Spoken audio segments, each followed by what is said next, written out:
Welcome back to Casuals Corner. You're joined by myself, Will. We are back in the Casuals cabin, and today we're going to be having a look at UFC 274. And might I remind you, this card is absolutely stacked. So stay around in the video for my predictions, some breakdowns, and also my betting tips. And you know what to do by now. Smash the subscribe button and the little bell icon if you enjoyed the content. What do I bring you? Breakdowns, little talks like this, behind the scenes footage, documentaries, and MMA from the UK. So now we have the formalities over with. Let's get cracking on the card because this is juicy. And we're going to start off, and I want to start off, I've got a lot to get off my chest, with Charlie Olives v Justin Gaethje. Now, of all the fights that I've seen in the last year, I probably haven't seen a matchup as close in terms of verdicts and polls and breakdowns and stats and my followers with this one. This really can swing either way, and there's so many possibilities of this fight outcome.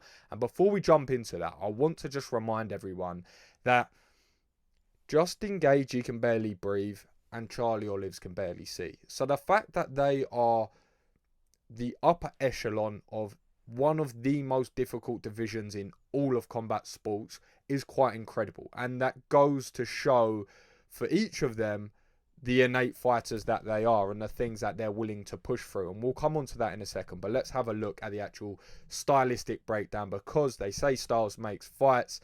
They are not wrong. If we look at Justin Gaethje, I'm going to put this on paper and just say it. The best, Justin Gaethje, Charlie Olives, the best offensive submission grappler of all time. The stats are there to back that up. And then we have a look at Justin Gaethje, one of the most exciting, violent men in all of UFC history, but especially the lightweight division.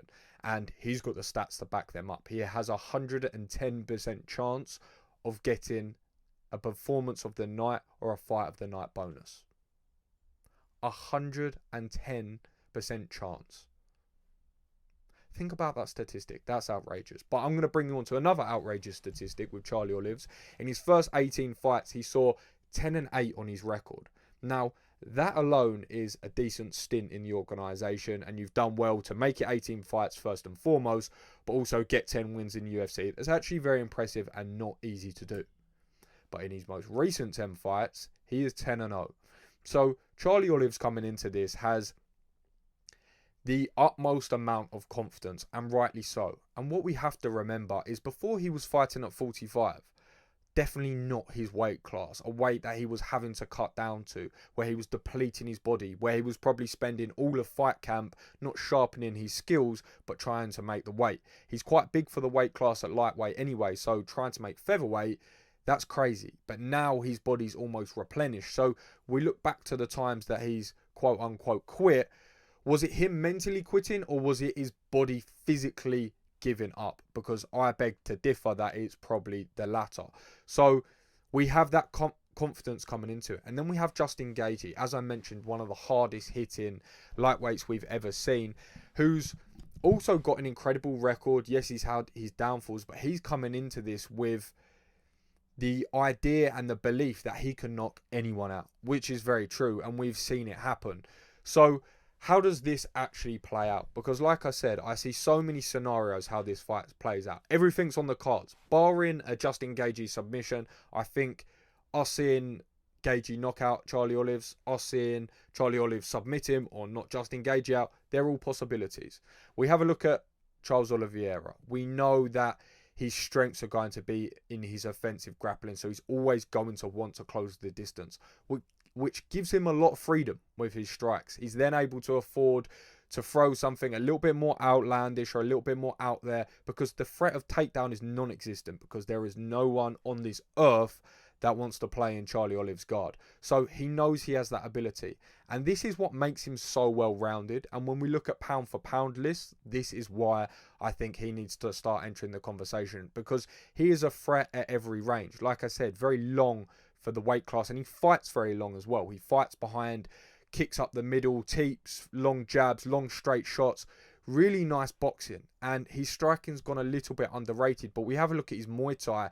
It's exceptional. His Muay Thai clinch is so strong, so when he does have you in that tight vicinity, he's either going to probably slip some underhooks and try and get his chest to your back, or He's going to keep that clinch and fire knees up there. The dexterity in his hips is crazy. Or he's got really nice elbows. So he can do damage in that clinch. And we know that even though Justin Gaethje has a reasonable reach for the weight class at 70 inches, a 4-inch deficit on Charlie Olives, may I add, we know that he's got to close that distance. And also he fights very short. You see his stance and where he holds his hand and where he throws his shots from. He's very bound in close. That distance going to have to be close. So that's going to be the struggle here for Justin Gaethje. He needs to make sure that he's never backed up against the fence, because when we think of Charlie Olives and his submission abilities, he doesn't need to shoot that takedown. Now, even though I think he's got incredible wrestling, we know obviously the credentials of Justin Gaethje, and whilst he may not be the most offensive wrestler, well, he's actually never shot for a takedown in the UFC, so that goes to show, but it's his defensive wrestling which got him to being an NCAA champ, and which has got him to being allowed to stand on his feet for most of the fights, if not all of the fights he's ever been in. But Charlie Olives doesn't need that. He just needs to back you up into a cage, back you up into a corner, make things uncomfortable, maybe tag you with a knee, find an angle of you against the fence, and then he can get to work, and then he can just slide up your back or work you against the cage. So he doesn't need that conventional double leg. Justin Gaethje knows that. Justin Gaethje knows that he can't be on the fence at any point in this fight. He stands a little bit more square on, so that gives him the ability to square him up a little bit more. And this is where Justin Gaethje is dangerous, because we have seen Charles Oliveira take a shot in the early rounds of the fights many, many times. Now, yes, he has this confidence going into it. Yes, he has this ability to take a shot and move forward.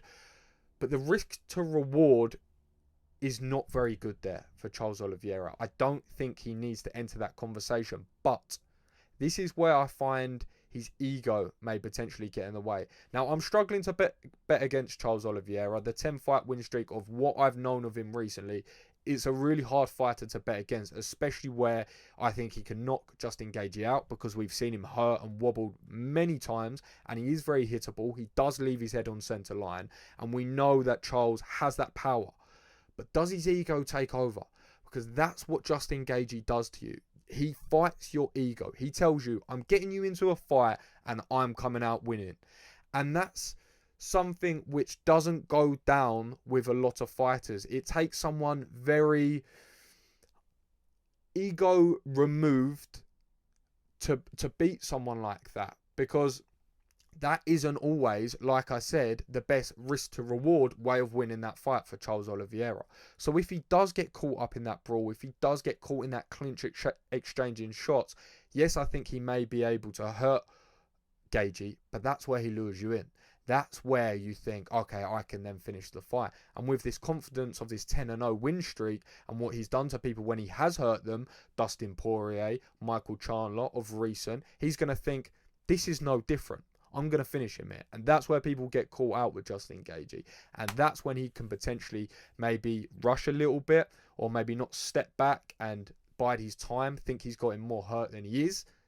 And then he leads himself onto an uppercut, or he leads himself onto a big unconventional right hand for Justin Gaethje, which then knocks him down and he can then finish. And then his own abilities are a lot more taken out the gas tank, because yes, Charles has great conditioning, but his technique does get a little bit sloppier the more tired we see him. However, when you look at Justin Gaethje, he's sloppy all the time and very unconventional all the time, and he really does carry that fight late. So the question is, does Charles Oliveira do what he needs to do to win? Because if he does, he'll do what I said. He'll stay long. He'll take his moments in the clinch, but he won't spend too much time there. He'll try and work him against the fence, close the distance, of course, get his hands wrapped around him, and try and just fight to his back, not even need a takedown.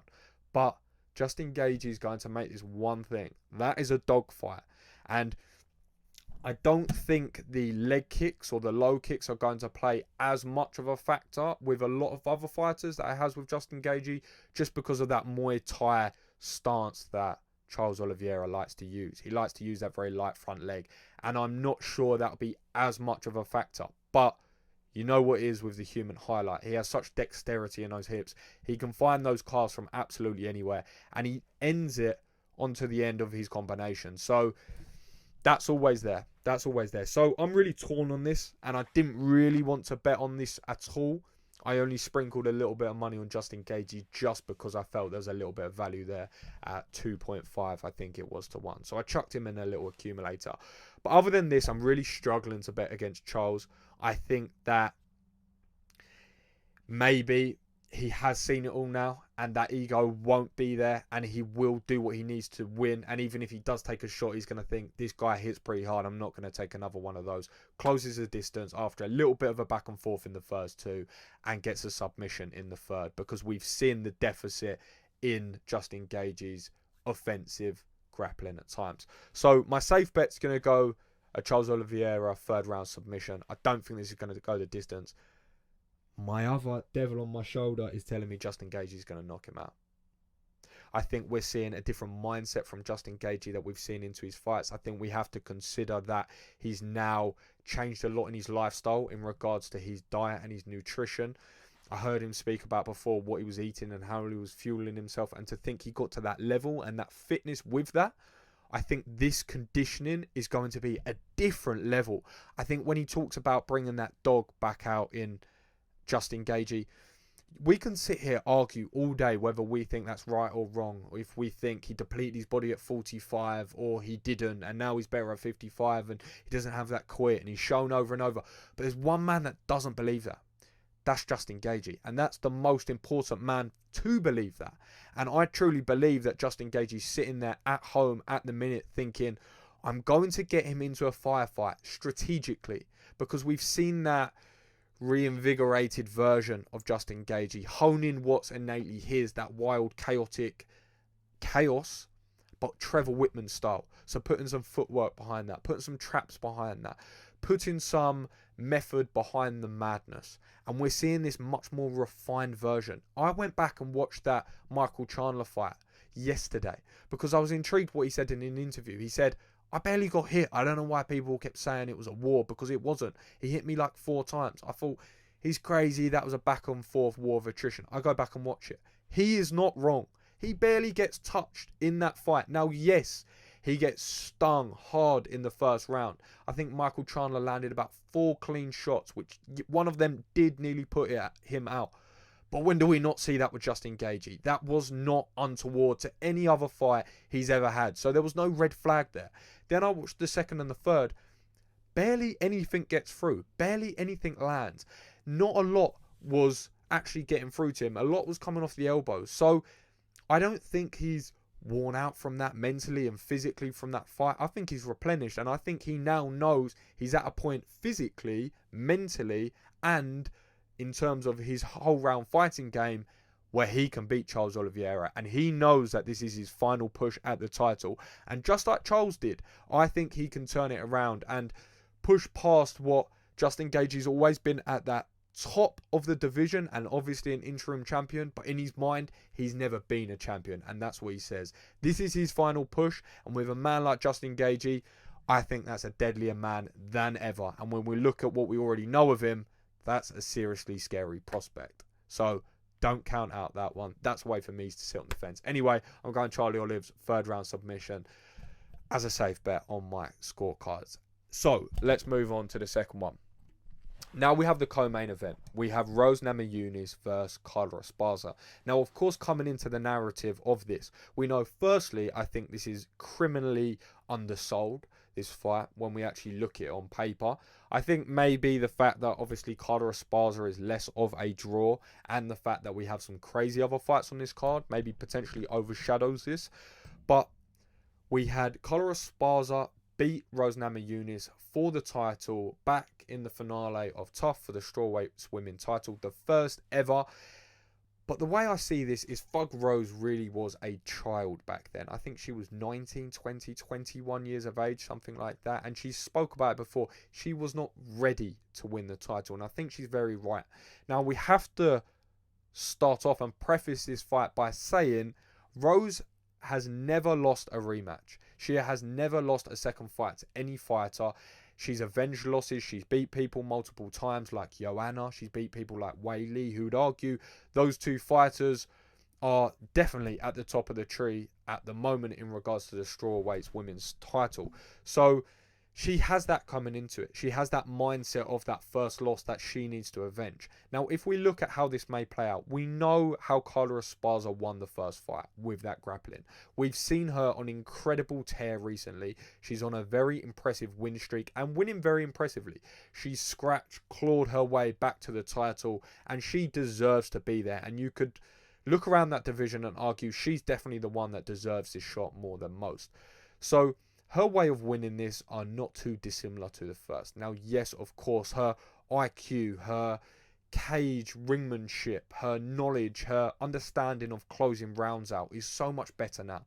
I think something she does a lot better, which I heard recently, which is so true, is she closes rounds out. Instead, before, she would jump straight to her strength, which is her grappling. But sometimes it's about game management. It's about maybe trading or staying out of danger for the first couple of minutes in the round, and then at the end looking to secure the takedown, doing some damage and nicking and banking rounds, which is very important, especially against someone like Rose. Do I think she can beat Rose in a all-out kickboxing match? Of course not. But do I think that she could maybe keep it somewhat competitive and then use some ground control for 2 minutes for 3 of the rounds? I do think she can do that. So that is a possibility. That maybe plays out 2-3 times out of 10, I think, against Rose. Because the thing that she does so well is moves laterally. Now, when we have a look at someone like Carla Esparza, we know she's going to want to set her shots up. She can't just shoot from range against someone like Rose. She'll get picked apart. So she has to trade on the feet. Now, the dangerous thing with that is anyone against Rose, realistically, is probably going to have somewhat of a striking deficit because of the way she moves, her timing, her shot selection. It's so impressive. Carla, I think, is going to struggle to A, set any shots up against Rose, and B, catch her, because she's constantly cutting corners. She's constantly making different angles and moving laterally. Her footwork's amazing. We've seen that under Trevor Whitman. We've seen that improvement across Justin Gaethje, Kamaru Usman, and especially Rose. So that makes her a very tricky opponent to pin down. Now, I have a look at this fight and I think, can Rose stop her? I think she can. I think her mindset, her skill set is becoming something now where she's so confident in her abilities and so confident wherever that fight goes now, she's happy to do things she maybe never was before. We have a look at that high kick against Wei Lee so early on now and such with pinpoint accuracy, and I think Trevor Whitman has really installed, and her team along with her own fighting ability has really installed that confidence. And there's so much to be said with that confidence. We just spoke about Charlie Olives and his 10-0 run. This is the same with Thug Rose. Now, I don't think she'll be complacent, less so than ever, because she knows that this woman has already taken away so much from her. Now, I think she'll know it was a good thing that she probably didn't win it then, and it's been a huge learning experience ever since. But she wants to get that back. And like I said, 100% in rematches. And she won't want that to go anywhere. And one point that I do want to bring up, which I know is going to sound stupid and crazy, but one thing I can't look past is Carla Esparza is getting married after this fight. She's got her hen do next week, or she just had her hen do, and she's got the honeymoon next week, sorry. Now, I'm not saying that she hasn't been going to training sessions because she's planning what sponge cake she wants for her 4-tier wedding cake. No. But I am telling you that I've not done a lot of wedding planning. From what I know, from what I've seen, wedding planning, along with holiday planning, along with Hindu planning, along with just mentally having that to balance at the same time as the biggest fight of your life, you cannot sit there and tell me that will not impact your training fight camp. You cannot sit there and tell me that. You cannot tell me that your mind is 100% focused on this fight every single day where it needs to be. The focus and zoning in that it requires, or I hear is required from champions to win a belt, and to especially win it again a second time off of someone that you've already beat, it paints a narrative, doesn't it? It does paint a narrative. Now, like I said, I'm not going to say that Carla Esparza is going to be taking Thug Rose easily, because this is going to be the hardest fight, I personally believe, of her life. But would I be crazy in assuming that her mind has been wandering elsewhere? You tell me. You tell me. But I'm going to go with Thug Rose in this. I think the safe bet is going to be Thug Rose on points, but I think she can stop her. I think we're really going to see the next level of Rose, and I think someone that can't compete with her on the feet at all, which I don't think Carla Esparza can do. I think she's going to get pieced about, and I think the movement's going to be the number one contributing factor to that. So I'm going to go third round stoppage for Thug Rose. Moving on to the next fight. Michael Chandler versus Tony Ferguson. Now, arguably, this is the people's main event, and rightly so. Give props where props are due. Michael Chandler is one of the most exciting fighters on the UFC roster. He brings entertainment every single time. And Tony Ferguson, he is no different. Whether it's in his press conferences or whether it's in his fights, whatever fight it is throughout his career, he brings entertainment, he brings drama, he brings chaos. So, this is a real head-to-head car collision. Now, everywhere that I've been looking for picks, for breakdowns, for verdicts, I've been seeing so much about Michael Chandler. So I'm going to paint a story here, and I'm going to paint a narrative, not only to play devil's advocate a little, but to provide a narrative in the media that I haven't seen yet, and which I think is rightly deserved, because a 4-1 betting underdog for Tony Ferguson in this fight is criminal. Now, yes, that goes to say that I've chucked a few quid on him. Rightly so. The same way that I won money against Dean Barry the other day. Because a 7-1 underdog is ridiculous. And when that man's Tony Ferguson in a 3-round fight against Michael Chandler, you have to take some of my money. And let me tell you why. Of course, the narrative going into this is going to be Tony is way past the hill. He's 38. We've seen all the damage he's taken. The Justin Gaethje fight was his most recent. Obviously, the mishaps with Khabib and the weight cuts and the trauma of how many fights he's had in this company and how many wars of attrition he's had. He's lost multiple times in a row. He's done. He's not winning a fight. But then, we think about Michael Chandler. Now, Michael Chandler does an incredible job of making it seem and making you believe he's doing a lot more than he is. And I don't mean that in a bad way at all. I don't even mean that in a disrespectful way. Michael Chandler has really clawed his way to his position. He deserves every big payday, every big event he gets, and he deserves all the plaudits for that. But when we actually look at Michael Chandler on cold, hard facts and paper, what makes him a 4-1 underdog in this? I went back and watched the Justin Gaethje fight because I heard Justin Gaethje say, like I mentioned earlier in the video, that Michael Chandler barely landed a shot. So I went and watched it back, and he didn't. He really didn't. He had a good first round. He hurt him a couple of times, but even the back end of that round was really favouring to Justin Gaethje, and he was landing some big shots. After that, as I mentioned earlier, he lost both rounds very convincingly and barely anything got through. Even flying knees and the likes of that, they were just grazing off the guard of which Justin Gaethje had shelled up. So I wasn't necessarily impressed by that. We've obviously seen him be stopped by the champion.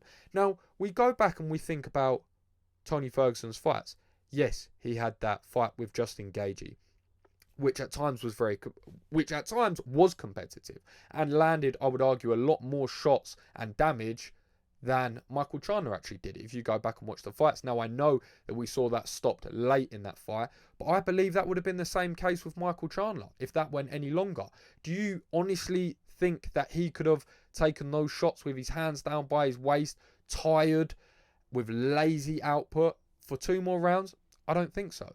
Then we have a look at him against the champion, a fight that he took on short notice, that he said and mentioned he didn't train any jiu-jitsu for that fight. Now, of course, we know he has great jiu-jitsu. He's trained his whole life. But if you're coming up against the submission expert that is Charlie Olives, you have someone in your camp relentlessly trying to snap your arm off and tear your neck off. That is just how it goes. So, did he get stopped there? No, he didn't. Now I'm starting to go back on the fights and think not only has Tony Ferguson literally fought Charles Olives, Beneil Dariush, Justin Gaethje, all of which you could argue should be the champion or fight for the championship or should be near or round about that belt. Now we think about Michael Chandler and how he likes to fight. He likes to get in dogfights. That was his problem against Justin Gaethje. If he finished the fight how he started it, pumping out the jab, nice footwork, throwing that right hand, mixing up the level changes, playing it smart, entering the range when he needed to, we could be looking at him fighting for a title very shortly. But he doesn't ever do that, and that's why he falls short, and that's why I believe he falls short of that upper echelon. His game planning and his fight IQ is not where it needs to be, I think, personally, to be a champion. We look at Charlie Olives. I think there he got excited because of the damage he done in the first round, and then we saw how that ended. And I think with Justin Gaethje, he didn't need to enter that fight, and I think that's going to happen with Tony Ferguson. I don't think he's going to be able to stop him within 3 rounds. I really don't. I don't think a lot of people can stop Tony Ferguson within 3 rounds. And the amount of finishes that Charlie Olives has on his record, and the fact that he couldn't stop him even with that armbar, goes to show how tough he is. But we know that. So is Michael Chandler going to be able to land shots? Yes. Tony Ferguson has a problem of leaving his head on centre line, and also with the mindset he knows that he can eat a couple of shots. So he will land. He will land a big overhand right. He will land an uppercut. He will likely buckle, hurt noticeably with a Tony Ferguson. Yes. But that is when you are at your weakest point if you are Michael Chandler, if you enter that conversation. If you enter the dogfight, if you enter the thought of trying to put Tony Ferguson out and get him outside the octagon, a man that's on a losing streak, a man that's been away from the media, he's been away from fighting for a year. Excuse me, he's replenished possibly physically and mentally from his recent fight. Now we have a look at what Michael Chandler had recently. He had a war with Justin Gaethje not that long ago. How much has that impacted him? Now I know that we've seen that with Tony Ferguson, and of course that is a factor. But that was over a year ago. That's a long time. So does that now come into play? Now does Michael Chandler start having an ego fight once again with Tony? Because if he does, we know that Tony's got hard hands. He has blunt elbows and blunt hands, forearms. He's nasty. He's got bony knees. And he's going to cut you. And he's going to open you up. And once Michael Chandler sees that blood and he's got that gushing in his face, and there's 20,000 people on their feet screaming because there's a back and forth war, and we're seeing this pure entertainer that we see come out of Michael Chandler, which we always see under the biggest occasion. Yes, that makes him a fan favourite, but yes, that makes him susceptible to losing big fights. And if you get in that with Tony, that isn't going to end well, I don't think, for Michael Chandler. And I think he does have a very good opportunity to win. Not only on points, which I think is an outside 7.5 to 1 bet, but I think he could even nick a submission, which I believe is something along 10 to 1, which is crazy. Or 15 to 1, which the more I think about, the more I'll have to put money on it. Because we saw him against the Justin Gaethje, Michael Chandler, and he was in a position when he was tortoising on his front, where he'd been hurt, where he'd shot a sloppy shot because he'd been hurt. He was clutching onto a single leg, and he was susceptible to darces and anacondas and all those front chokes and guillotines, and Tony Ferguson will snatch that up. We saw Justin Gaethje didn't want to entertain that, but Tony Ferguson will jump on that opportunity. So can I see a situation in there's a clinch and Tony lands a horrible elbow that cuts him across the top of the eye and then maybe digs in a knee? Michael Chandler goes for a shot. He sprawls his hip backs and locks up a guillotine. I can see that. I can see that in the 3rd round after, like I said, a war of attrition. So a 4 to 1 bet is an incredible bet on my books. So that's what I'm going for. I'm going Tony Ferguson here. Now, of course, this isn't a confident pick. Now, of course, we can see Michael Chandler, like I said, stay bouncy, in and out of range, have a game plan, take a win and move up. But I think in the back of his head, he doesn't want to do that. And he knows he's not going to do that at any point in his career. We haven't seen it thus far, and we've seen 29 professional fights. So what makes me think he's going to do this with one of the most wild men ever that I know he loves to have on his resume? And I know more than anything, he'll just love to have that scrap. And he won't be thinking in the moment whether he's going to get the win or whether he takes a less exciting decision. So my money's going on Tony. Of course, Michael Chandler's got every possibility with his athleticism and his strength and his endurance and his resilience to win this fight. But I'm going Tony. This fight, which is between two legends in Shogun Rua and also OSP. Now, we know Shogun from his Pride days. He has been doing this since MMA has almost begun, 27-12, and obviously OSP is 25-16. So a ton of experience coming into this, both noticeably over the hill in regards to their career, and two different fighters, I think, in this fight, and pose different problems. Now, with OSP, of course, we've seen submissions. Of course, we've seen knockouts. He's a heavy-hitting 205er. Now, the thing that you can't help but notice when you watch OSP is he sometimes just seems that he doesn't want to be there. He does not want to be in a fight. He doesn't want to be in a firefight. And we've seen knockouts that look like he just wants it ended more so than he's doing it for the purpose of having a fight and winning that fight, if that makes sense. He wants that fight to be gone, which I know sounds stupid, but you'll see what I mean if you go back and watch them. Now, with Shogun Rua, we have a completely opposite person. We have someone who loves the fight. He loves that dog fight. We've seen him in Pride stomping people out and soccer kicks to the face. He loves the origins of a gritty fight, and he'll want to turn it into that. Now, the danger behind that is either man can really switch this off at any point. Now, of course, they're over the hill in their careers, so to speak, but they both still pose problems. Now, I think there's every chance of this fight not going the distance, and that's probably where my money's going within this, because not many go the 3 rounds when you have a look at both of their careers and both of their records. Now, I think where the danger is for Shogun is he can come in against OSP and he can make this a fight. He can make this dirty. He can make this a scrap. And yes, he runs every risk of getting knocked out like anyone does against OSP. But I think he can get OSP on the back foot, get him second guessing, getting him a little bit worried, getting him to frame with his hands out here when he punches, like we've seen sometimes, and then allows for Shogun to throw those big shots over the top, those big looping right hands, and really just get him backed up against the fence, and to the point that he doesn't really want to be there. Now, sometimes we've seen OSP in the completely other vein of form where he's on, he wants to be there. We've seen heavy hands and we've seen multiple submissions. Now, the first thing I'll say is I don't know why someone is getting caught in a Von Flue choke against OSP. Someone with that many on their record. Number one, it's not really something that you should get caught with too much as a professional fighter, because that usually is the basics of when you get caught in that guillotine, to let that go, because you do run the risk. And that usually is something in regards to decision making that the top athletes don't do an awful lot. So see it susceptible to that once, but to see it multiple times on your record, you'll think, okay, I'm fighting OSP. I don't get caught in this submission. I'm not going to get caught in this submission, especially against someone that only loves to chase these submissions. So there is something to be said for that, but also for the fact that he is an athlete. He is a very strong, heavy-handed, strong grip boy. So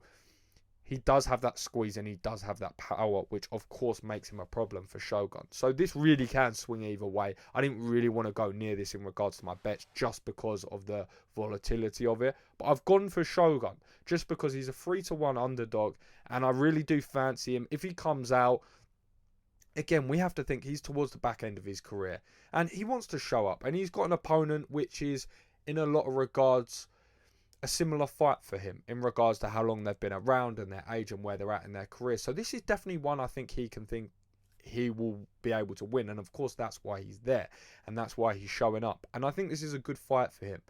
So if he gets in there and he makes it ugly from minute 1 and second 1, I think he wins this fight. But anything that allows OSP to establish a little bit of dominance from early, be able to establish that front foot even just once, I think it's going to be a difficult mountain to climb after that. So I'm going to go Shogun purely because I fancy that 3-1 underdog for sure on this one, but this really can swing either way. But to go with inside the distance, I reckon is a pretty safe bet on this, which leads us on to our final fight on the main card, which has been an absolute belter, by the way, for UFC 274. Donald Cerrone beat Joe Lauzon. Now, as we can see, 36-16, 28-16. These records are absolutely incredible. Two potential Hall of Famers, definitely with Cowboy Cerrone and potentially Joe Lauzon as well. The amount of records that Donald set is incredible, and we saw him in the press conference this week get quite emotional when he was speaking about his son. I could hear him talk about this fight. It was clear that well, he came out and said that he was not invested. He wasn't doing everything he needed to do for his recent fights. And with this one, it's been very different. He wanted to fight. He called his manager. He got on the phone to Dana and said, make something happen. He went over to Vegas. He really trained like a UFC fighter again and put himself in that mindset, put himself into that tunnel vision mindset. So in regards to preparation, I know he's doing everything he needs to there. Now, with Joe Lauzon, it's very similar. And especially for both of these fighters where they see it as a legacy fight. They know potentially it's one of, if not their last fight. Not on their record, but in their careers. They've both seen a lot of fights. They've both seen a lot of damage. And it probably is about time for them both to hang it up. So they would love to go out on a bang. And they both realistically have that thought in the back of their head. This could potentially be the last time ever. So why not put it all in and try and cap off two great legacies? So we know coming into this that both of them are going to be prepared. Like I said, they've both seen a lot of wars. So it really could come down to the simple fact of who lands a couple of hard punches in a row first. I know that's a huge oversimplification, and we can look at Cowboy striking and we know his kickboxing credentials and we know that he's not ever really lost that sharpness. So if we factor in, of course he's lost that pace and that snappiness, but that sharp technique, that's never going to go. So if we partner that now with some great conditioning or better conditioning and better preparation, it very well could be him to land a couple of shots or maybe a nice body kick or maybe a nice 1-2 in the early rounds, which can get Joe on the back foot. Or it quite could easily be the other way around. Now, we know Joe Lauzon has good grappling. Do I think he's going to shoot on Donald Cerrone, get him down and work a submission? I think that's going to be very hard. And I think that Donald Cerrone probably doesn't get the grappling credentials in regards to the conversation as he deserves. But he is good on the floor. Now, like I said, I don't think that's necessarily going to go there. I think we're largely going to see this play out. Because I think for Joe Lauzon as well, he's going to think, yeah, I don't want to run the risk of gassing myself out and potentially chasing submissions against a good grappler.